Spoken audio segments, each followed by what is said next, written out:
Hi friends, बर्तमान आम start करवा त्रिभुजर धर्म। तो प्रथम आम जाना त्रिभुज क्या कहते। त्रिभुज कौन ना तीन बाहु द्वारा आबद्ध क्षेत्र को आम कह त्रिभुज।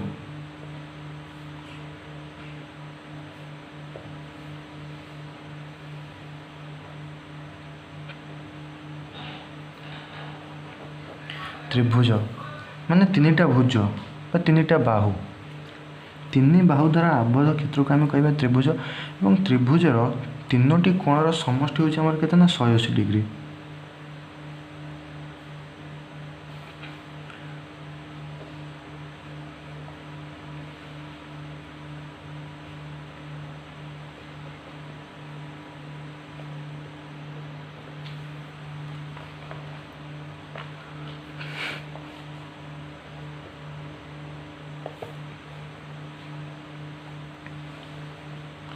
तो फास्ट आम प्रमाण करवा त्रिभुजर तीन कोणर समष्टि 180 डिग्री केमिति।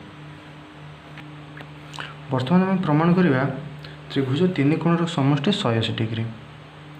तो ये आम प्रथम गोटे त्रिभुज अंकन कले कौन से त्रिभुज ना ए बी सी त्रिभुज।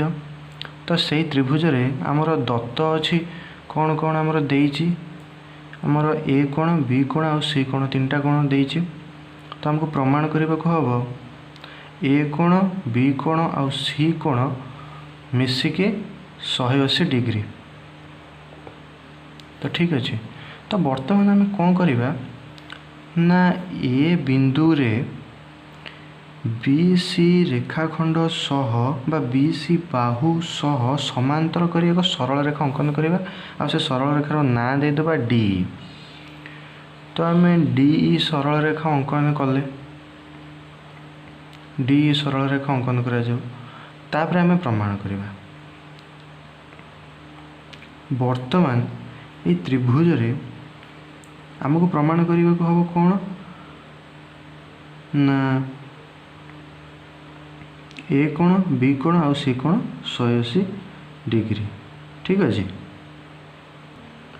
ये त्रिभुज रे जो डी सरल रेखाटी आमर अच्छी से डी सरल रेखा उपरिस्थ ये जो कोणटी आमर 180 डिग्री। तो से 180 डिग्रीटा कौ कौ कोण मिसिक है ना कोण D A B plus M B A C plus M C A is equals to 180 degree.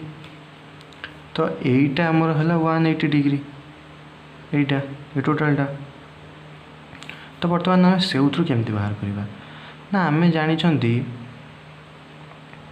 कौन ना ए बी सी आउ डी ए बी सी आउ डी ए बी ये परस्पर अनुरूप गुण आम जानते ये दुटा अनुरूप गुण। तो से दीटा जाकर मूल्य सामान, दीटा कोण सामान। से परी बी सी ए आउ सी ए ई ये दुटा मध्य अनुरूप गुण। तो से दुटा सामान है। तो बर्तमान आम तार सिंपली ता भैल्यू को आम पुट कले। तो से भैल्यू को आम जब पुट करवा ताहले कौन हम ना डी ए बी जगह आम पुट कले कौन ना एम कोण ए बी सी। तो ये तीनटा अंक कोण को आम मिसेदेवा। तो आम ये समस्त भैल्यू को पुट करदे। पुट कला कौन कौन आमर आसला ना एम कोण B A C plus M कोण A B C plus M कोण B C A is equals to 180 degree. तो बर्तमान आमर यहाँ प्रमाण हो गला। तो हेन्स प्रूव्ड।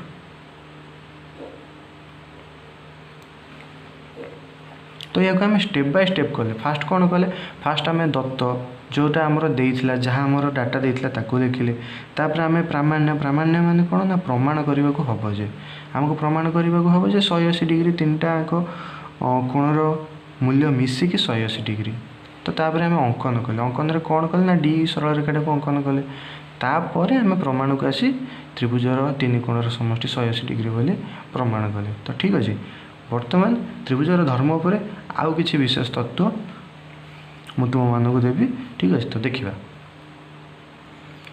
तो बर्तमान आम जानिले त्रिभुजर तीन कोणर समष्टि 180 डिग्री। ठीक अच्छे, तो बर्तमान नेक्स्ट आम देखा। बर्तमान आम देखा त्रिभुजर प्रकार भेद। तो त्रिभुजर प्रकार भेद रे कौन कौन देखा ना, गोटे हूँ बाहु अनुसार प्रकार भेद करा जायछि, आउ कोण अनुसार प्रकार भेद करा जायछि। बाहु अनुसार त्रिभुज तीन प्रकार, कौन कौन ना समबाहु त्रिभुज, समद्विबाहु त्रिभुज और विषमबाहु त्रिभुज। समबाहु त्रिभुज रे कौन ना समबाहु त्रिभुज रे तीनोटी जाक बाहु समान, बाहु A B, Bahu B C और बाहु सी ए बी बी सी और सी ए तीनोटी जाक बाहु समान। जो त्रिभुजर तीनोटी जाक बाहु समान ताकू आम समबाहु त्रिभुज कहवा, एवं जो त्रिभुजर दुईटी बाहु समान एवं अन्य एकटी बाहु असमान ताकू आम समद्विबाहु त्रिभुज कहवा। आउ जो त्रिभुजर तीनोटी जाक बाहु असमान ताकू आम विषमबाहु त्रिभुज कहवा। ठीक अच्छे, तो बर्तमान आम देखा कोण अनुसार जो त्रिभुज तीन प्रकार से सब कौन कौन। तो कोण अनुसार त्रिभुज तीन प्रकार से सब कौन कौन ना समकोणी त्रिभुज,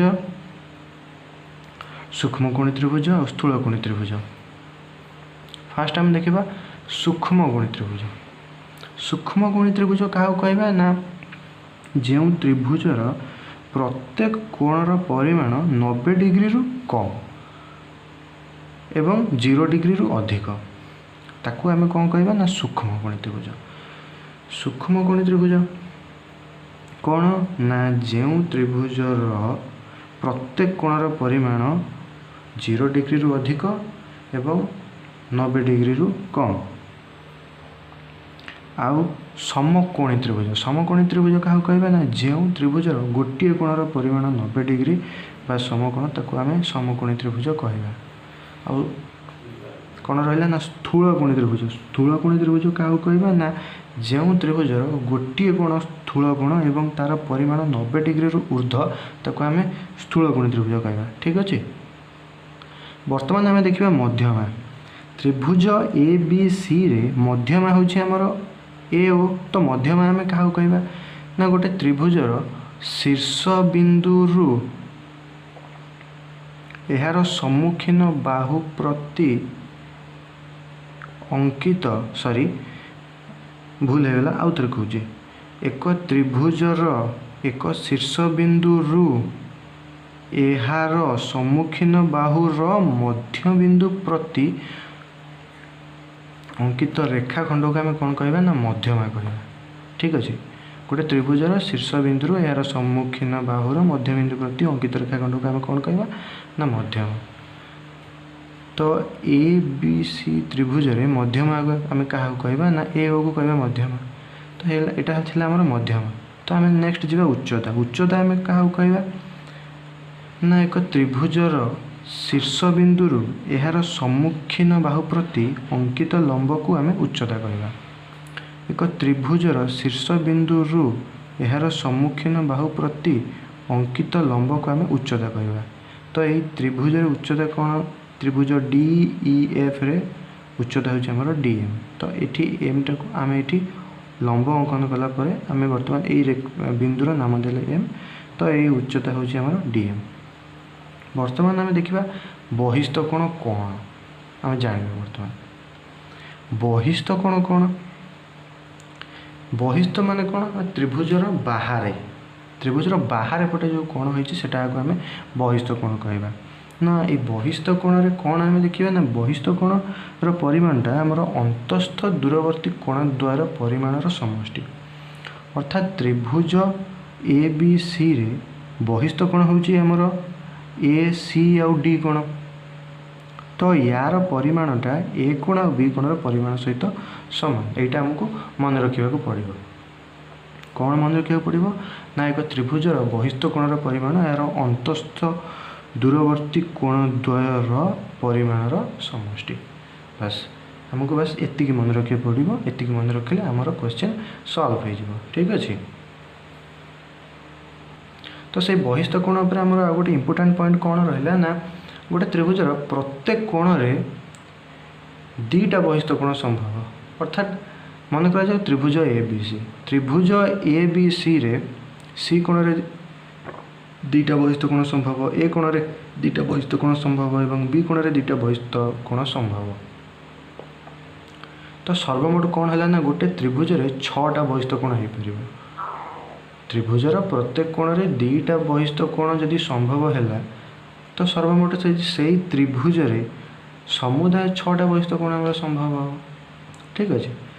तो नेक्स्ट आम देखा कौन ना गोटे त्रिभुजर दुईटी बाहुर समष्टि यार तृतीय बाहुर दैर्घ्य ठार बृहत्तम यहाँ हूँ आमर गोटे त्रिभुजर गोटे नियम कौन ना त्रिभुजर दुईटी बाहुर समष्टि यार तृतीय बाहु ठार बृहत्तम से यही रूल को फॉलो कले आम जाना जे त्रिभुजटी आमर ठीक अच्छे एवं आम जहाँ कर ठीक अच्छे कौन ना त्रिभुज ए बी सी रे B A B Bahu plus B C Bahu is greater than सी ए बाहु सेमती B C Bahu plus C A Bahu greater than A B Bahu similarly C A Bahu plus A B Bahu greater than B C बाहु बस आमको ये मन रखिले आम अनुशीलनी 7A अनुशीलनी 7.1 7.2 7.3 एवं 7.4 इतक अभ्यास कार्य आम कर बस जो फॉर्मूला एवं जो कॉन्सेप्ट मु तुम मानक कहली या बेस करके तुम मैंने अभ्यास कार्य 7.1 रु अभ्यास कार्य 7.4 निश्चित रूप कर आशा करुँची भिडियोटी तुम समस्त भल लगी। धन्यवाद।